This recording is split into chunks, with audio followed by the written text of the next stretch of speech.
Welcome to another Zwift related video. Today we're taking a look at what has become one of the most popular multi-day stage races and challenges on the Zwift calendar. We're going to take a look at the crazily popular Flamme Rouge Racing series. This time it's the Watopia Tour, which is scheduled to start 2nd of January 2024, so just in time to get your head down following that festive break. We also have none other than Pro Elite Ed Laverak to tell us about his Flamme Rouge racing experience and give some insights on how you can prepare for an 8-stage race. Let's dive in and take a look.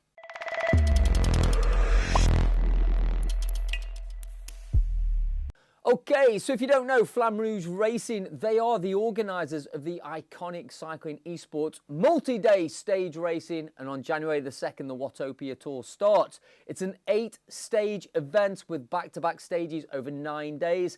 This season's Watopia Tour is over 350 kilometres in distance and with over 450 metres of elevation, including an ascent of the Alp and an epic mountain top finish up on the radio tower. Today we are going to have a look at all the stages in a little bit more detail, so feel free to come back to this video again before each stage for some additional insights. I'm going to add chapters into the description so you can just go ahead and skip to the section each time you revisit. Okay, so just before we talk to Ed Laverak, the current Elite Flamme Rouge Tour champion, let's look at the categories and the format in a bit more detail. So the unique aspect with the Flamme Rouge Racing is the category system and split categories they use. This time they have 10 different ability categories for men and 7 for the ladies. All of those categories are named after chilies. What this category system means is that no matter your ability, you will always be racing with riders around you with a similar power profile, which is very motivating throughout the stage race. The other cool thing that you can ride as an individual, but also as a team. And there is no limit of the number of riders you can have in your team. Having said that, on each stage, it's the top 8 riders from each team which count towards the team points on each stage. So this means you can always rotate riders around for the stages which best suit the rider profile and strengths. There is also races within the race. So of course there is a general classification, meaning the riders with the fastest time over all 8 stages wins the GC in each category. However, you also have the sprinters competition and the climbers competition. So again, different competitions you could target. Interestingly, for the climbers competition, the harder the climb, the higher the reward in terms of points. Okay, before we get into each stage, let's hear from Ed Laverak, the defending elite champion. Right, I'm really pleased we've got Ed Laverak here, the current Flamme Rouge Tour champion, winning recently the Britannia Tour. That was just a few weeks ago. A race with the final stage. In fact, I don't think you were in first place before we got to the final stage, but you won it in the end by just 41 seconds, Ed, which is an amazing considering that the total riding time was like 9 hours. Can you tell me about the tour experience and why you keep coming back again and again? Because that wasn't your first tour. No, it wasn't. There must be something in it if I keep coming back. No, I wouldn't have liked it to have come down to the last stage, I'll put it that way. I just, it was a great race, great week of racing, back-to-back days, time trials, lots of climbs, a little bit of flat racing as well, which still required some hard time trial efforts. It was a little bit of everything. And throw in to the mix lots of categories and ways of winning. Sprints, KOMs, not just time-based racing. There was something there for everyone, and I thoroughly enjoyed it. All right. I mean, I believe the one of the most challenging but engaging sort of race series on the platform right now, and they have been for a couple of years. You know, and I can feel really momentum in the Flamme Rouge series. But do you think it is a challenge for everyone? And also, is it becoming one of those things which is like a bit of a rite of passage? If you want to be like an esports Zwifter, then you've got to go and do the Flamme Rouge sort of multi-day stage tour. Well, I certainly think, there's lots of like 30-minute races, 1-hour races. On the off chance, you might find a couple of, really long races. The Grand Fondos are pretty cool as well. But in terms of like the week-long races, or even longer than that, but certainly in this case, the week-long races, well, they throw lots of different elements in. I think it is a challenge for everybody. You know, if you're out there in on one of the time trial stages and you're there for an hour or over an hour doing a time trial effort, your FTP or something versus, you know, me going around there in 45 minutes, you know, at both ends of the spectrum, you know, you're pushing yourself. And over the course of the week, there's a lot of fatigue, there's a lot of good racing. Like I said, doesn't matter what you're racing for or who you're racing against. You know, you might find yourself in a group of riders every single day, and you get to know those riders. And then on the last couple of days, you try to race within that group. You know, and it's very much like, you know, the racing we see on TV and things like that. And to me, that's kind of what's always drawn me to it as well, is the fact there's a lot of crossover with real world racing, if you will. Yeah, I guess you're getting to know, as you get closer to the end, you're getting to know the riders around you and the sort of competitions within the competition, I guess. Ed, I mean, you're obviously well known on social media. You've got your YouTube channel, which I follow as well. And, you know, you share a lot of insights in terms of training and coaching and your preparation for events, but I also know you've got your coaching business. But can you give, you know, people who are thinking about doing the Flamme Rouge, can you give us some insight in terms of what should, I mean, because the next tour is coming up the 2nd of January, so it's creeping up pretty quick there.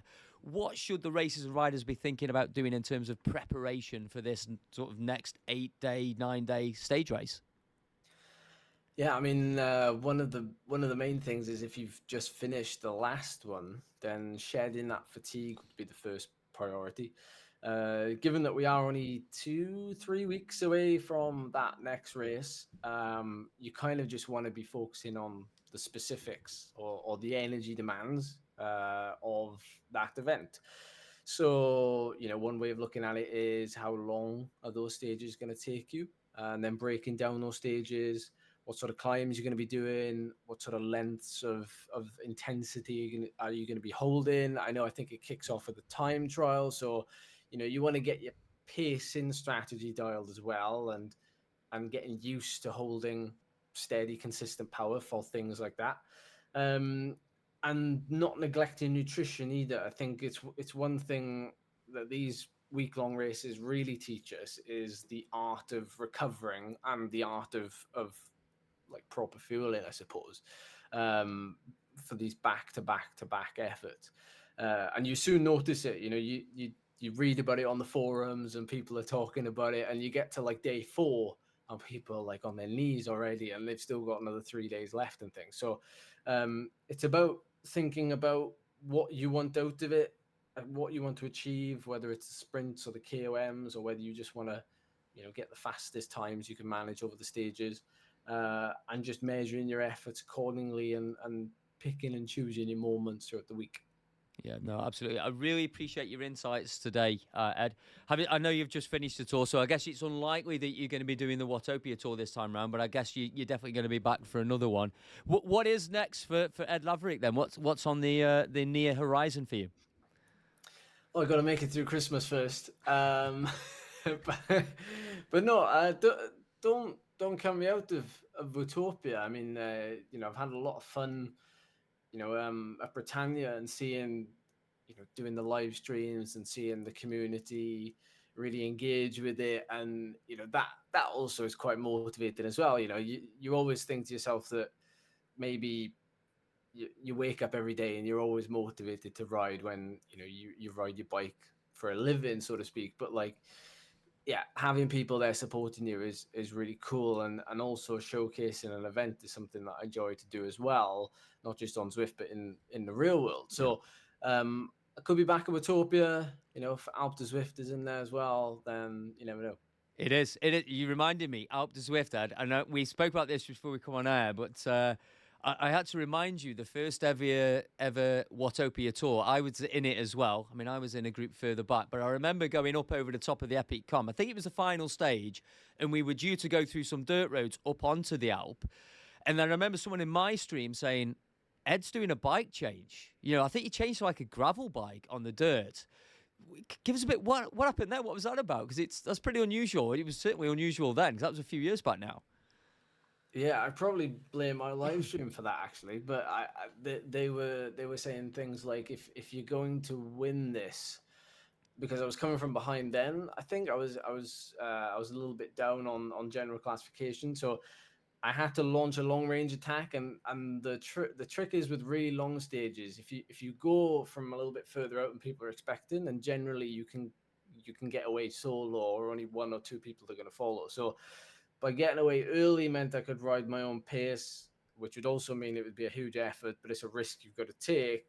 And I got down on after that descent and into the jungle, and I changed, and all of that sort of extra effort I put in, that big gap that I pulled out, it basically shrunk to nothing. But I didn't get caught, and I managed to pull it back out again just because I changed bikes, and it was so much faster on that dirt. And then I think I then changed bike again to climb the Alp because I had enough time in hand, and then held that gap to the top, which, yeah, oh, Yeah, that brings back memories. you took the GC then as well, I remember, but I'm not sure we could get away with that now, because I know the rolling resistance on the gravel is closer to it is as tarmac now as well. But if you've not seen one of Ed's live streams, I would encourage you to go and look. You know, I tuned in for your final live stream of that Flamme Rouge tour, and you had like 600 plus people there cheering you on, and in the comments and in the chat, and I jumped in the chat as well.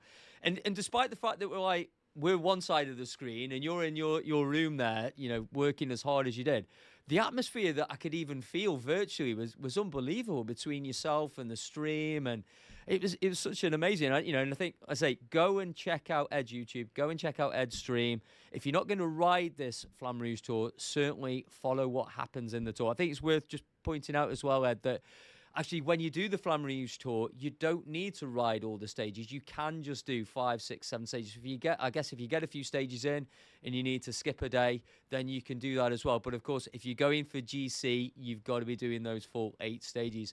Ed, thanks for joining us today. I hope we're going to get you on the Virtual Velo podcast soon as well, because there's many more things we could talk about in terms of your pro history in the sport, hill climb championships, both historical and recently, Ed. We're going to bring that up if we talk to you on the podcast as well. And of course, we want to talk about all things cycling esports. Thank you, Ed, for joining us. Have a great holiday season, and we'll see you again soon on the roads of Watopia, I hope. Thank you. Awesome to hear from Ed, and for him to give some insights into preparation for the Watopia Tour too. All right, let's take a look at these stages one by one. Okay, so the Grand Depart is going to be on one of the new routes in Watopia. That is the Coast Crusher, and it's an individual time trial to kick things off. So the fastest time around the course will take the victory. 41 kilometres in length, and on a reasonably flat course with just around 150 metres of elevation. It's going to start in the jungle pens and then head towards the new coastal route before looping it back round the lax roundabout, I think it's called, and returning in the opposite direction. Remember, bike frames are all neutralised with Flamme Rouge Tour, so just focus on wheel choice and pacing. Stage 2 is called Breaking Points. This one is a points race around the big ring route. Segments are all here on screen somewhere. So that's Woodland Sprint Reverse at kilometre 13.5, Sasquatch Sprint Reverse at kilometre 18.4, the Acropolis Sprint Reverse at kilometre 24, Stone Away Sprint Reverse at kilometre 26.6. That's a total distance, 51 kilometres. It's still reasonably flat with just over 260 metres of elevation. You can see what I'm building up to here with the climbing. Stage 3 on the 4th of January, and it's 40 kilometres, but a little bit more climbing, 328 metres this time. This one is on the out and back again route with a mix of sprint and climbing segments to kick off the King or Queen mountain competition. Segments covered are all here. Watopia Sprint, kilometre 17.7. The Volcano KQOM, kilometre 22. And the KOM Reverse, which comes at kilometre 34. Stage 4, and we leave Watopia for some over-the-border racing in Innsbruck, and it's the Innsbruck Com After Party. So as with all after-party routes, you know we're going to finish on a climb. Again, this is a points race, and it's the leg snapper and sprint forward for the punchy sort of back-to-back efforts in downtown Innsbruck before heading to the hills to take on the Innsbruck KQOM. All segments and distance are here for the multi-laps that we're going to be doing around Innsbruck. Stage 5, it's what I would say is the King or Queen stage this time of the Flamme Rouge Racing, and they have called it Accelerate to heaven. 44 kilometres, 1,152 metres of elevation. So you know what that means. That means only one thing. Yes, we're heading to the Alpe d'Huez for a finish in the heavens. Big points for the climbing competition on this route. Again, here are the segments for the sprint and the climbing competition. This is potentially the stage to really develop those time gaps for the GC competitions throughout the different categories.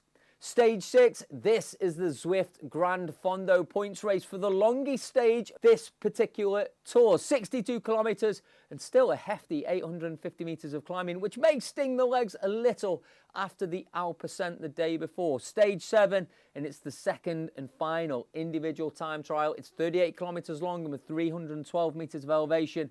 No segments for this one, and it's going to be on the Ocean Lava Cliffside Loop. And I'm sure it will be painful given the legs will be tired at this point. Keep that post-race recovery strong, ready for the final stage, which comes on January 10th. So the final stage is epic, and I'm sure riders will still be chasing points, chasing times, and chasing riders up the epic KQOM before taking on the radio tower in what promises to be an absolutely grandstand finish. So this is on the Shorelines and Summits route, including, as mentioned, the finish on the formidable radio tower. 40 kilometres total, 776 metres of elevation, including multiple segments, as listed on the screen here. So again, points available in all competitions.